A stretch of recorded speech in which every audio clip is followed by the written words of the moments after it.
భారతదేశం మరియు జపాన్ దేశాల మధ్య ఉన్న బంధం ఈ రోజుది నిన్నటిది కాదనమాట. సో ఇది దశాబ్దాల నాటి ఒక బలమైన నమ్మకం మీద ఏర్పడిన స్నేహం అని చెప్పుకోవచ్చు. అయితే ఇప్పుడు ఈ స్నేహం కేవలం మాటలకే పరిమితం కాకుండా రక్షణ రంగంలో ఒక కొత్త చరిత్రను అయితే సృష్టించడానికి సిద్ధంగా ఉంది. సో గతంలో జపాన్ దేశం వేరే దేశాలకు ఆయుధాలు అమ్మకూడదని చెప్పి ఒక కఠినమైన రూల్ అయితే పెట్టుకుంది. సో రెండవ ప్రపంచ యుద్ధం తర్వాత వాళ్ళు శాంతిని కోరుకుంటూ ఈ కీలకమైన నిర్ణయం అయితే తీసుకున్నారు. కానీ ఇప్పుడు ప్రపంచంలో పరిస్థితులు వేగంగా మారిపోతున్నాయి.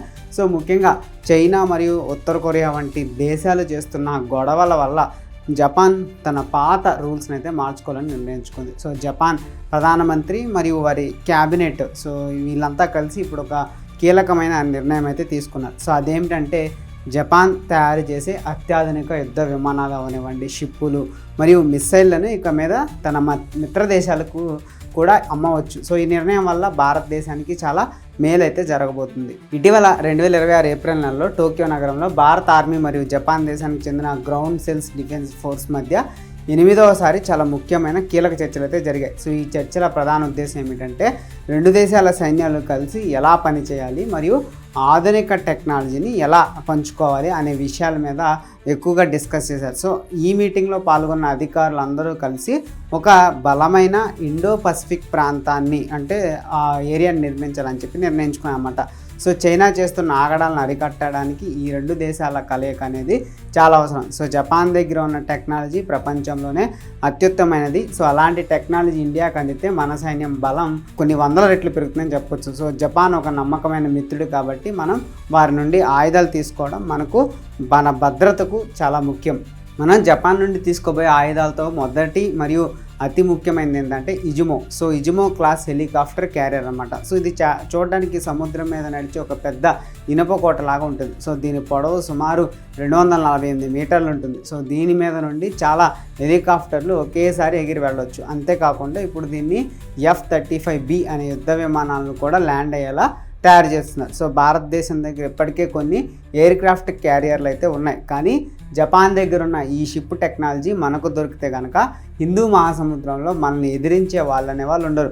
సో సముద్రంలో ఎక్కడో దూరాన ఉన్న శత్రువులను కూడా మనం అక్కడికి వెళ్లకుండానే మన దేశం నేల మీద ఉండే కనిపెట్టవచ్చు అనమాట. మరియు దాడి కూడా చేసే అవకాశం ఉంది. ఇది మన నావికా దళానికి ఒక బ్రహ్మాస్త్రం లాంటిది. ఇక రెండో ముఖ్యమైన ఆయుధం సోరియో క్లాస్. సో సబ్మెరైన్లు లేదా జలాంతర్గాములు. సో సముద్రం అడుగున ప్రయాణించే ఈ జలాంతర్గాములు శత్రువులకు అస్సలు దొరకవు. సో వీటిని స్టెల్త్ టెక్నాలజీతో తయారు చేస్తారు. అంటే ఇవి ప్రయాణించేటప్పుడు కనీసం సౌండ్ కూడా చేయవన్నమాట. సో శత్రువుల షిప్పులకు వీటి ఆచూకీ కూడా తెలియదు. ఒకవేళ ఇండియాకు ఈ సబ్మెరైన్ టెక్నాలజీ అందితే చైనా నుండి వచ్చే షిప్పుల్ని మలక్కా స్ట్రైట్ వంటి చోట్ల నిలువరించవచ్చు. సో మన సైనికులు నీటి అడుగు నుండి శత్రువుల కదలికలను గమనిస్తూ సమయం వచ్చినప్పుడు గురి చూసి దెబ్బ కొట్టవచ్చు అనమాట. సో ఇది మన దేశ భద్రతకు ఒక పెద్ద గోడలాగా రక్షణ ఇస్తుంది. సో ముఖ్యంగా అండమాన్ నికోబార్ దీవుల దగ్గర మన పట్టు పెంచుకోవడానికి ఈ సబ్మెరైన్స్ అనేవి ఎంతగానో ఉపయోగపడతాయి. ఇక మూడో ఆయుధం వస్తే అది కొంగో క్లాస్ మిసైల్ డిస్ట్రాయర్. సో ఇది ఒక రకమైన యుద్ధ నౌక. సో ఇందులో ఉన్న టెక్నాలజీ ఎంత పవర్ఫుల్ అంటే గాల్లో వచ్చే ఏ రకమైన మిసైల్ అయినా ఇవి ఇట్టే గుర్తుపట్టి డిస్ట్రాయ్ చేస్తాయి. సో శత్రువులు మన మీదకి ఏదైనా మిసైల్ వదిలితే అది మనల్ని తాకక ముందే ఈ షిప్ నుండి వెళ్ళే మిసైళ్ళు వాటిని గాల్లోనే పేల్చేస్తాయి.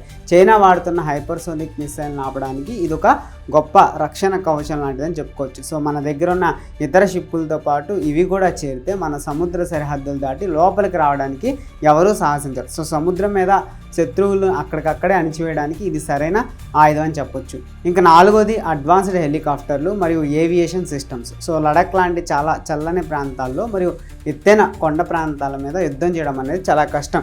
సో అక్కడ సాధారణ హెలికాప్టర్లు సరిగ్గా పనిచేయవు. కానీ జపాన్ దగ్గర ఉన్న హెలికాప్టర్లు రాత్రిపూట కూడా చీకట్లో స్పష్టంగా చూడగలవు. సో ఇవి బుల్లెట్ ప్రూఫ్ బాడీని కలిగి ఉంటాయి.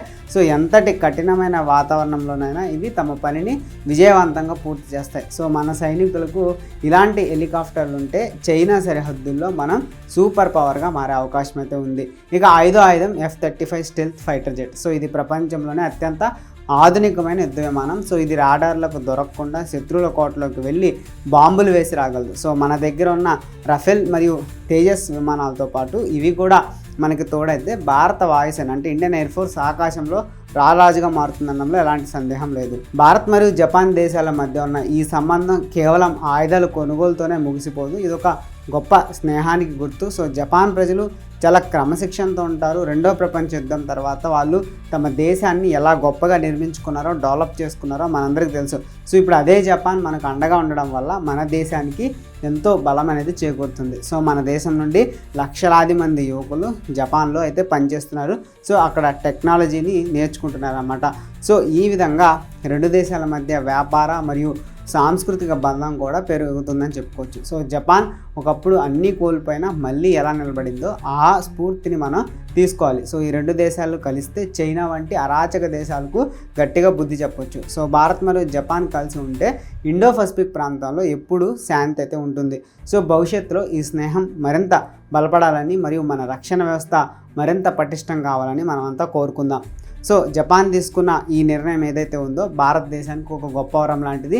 దీన్ని మనం సరిగ్గా వాడుకుంటే మన దేశానికైతే తిరుగుండదు. సో మన సైన్యం మరింత బలోపేతం అవుతుంది మరియు దేశం అనేది సురక్షితంగా ఉంటుంది.